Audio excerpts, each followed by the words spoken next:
கதை படிப்போம். பக்தன் ஒருவன் கோயிலுக்கு சென்றான். அவனது கூடையில் ஆண்டவனுக்கு சமர்ப்பிப்பதற்காக வாழைப்பழம், தேங்காய், கற்பூரம் ஆகியன இருந்தன. தேங்காய் பேச ஆரம்பித்தது. நம் மூவரில் நானே கெட்டியானவன், பெரியவனும் கூட என்றது.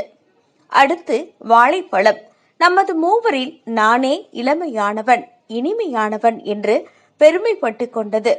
கற்பூரமோ எதுவும் பேசாமல் மௌனம் காத்தது. பக்தன் சந்நிதியை அடைந்தான். தேங்காய் உடைப்பட்டது. பழம் தோல் உரிக்கப்பட்டது. கற்பூரமோ தீபம் ஏற்றியதும் கரைந்து ஒன்றுமில்லாமல் போனது. பக்தர்களாகிய நாம் தேங்காய் போல் கர்வத்துடன் இருந்தால் ஒரு நாள் நிச்சயம் உடைபடுவோம். இனிமையாக இருந்தாலும் வாழைப்பழம் போல் தற்பெருமை பேசி திரிந்தால் ஒரு நாள் கிளிபடுவோம். ஆனால் கற்பூரம் போல் அமைதியாக இருந்துவிட்டால் இருக்கும் வரை ஒளி வீசி இறுதியில் மீதமின்றி இறைவனோடு இரண்டர கலந்து போவோம். இப்படிக்கு மக்கள் நட்சத்திரம் MS மூர்த்தி.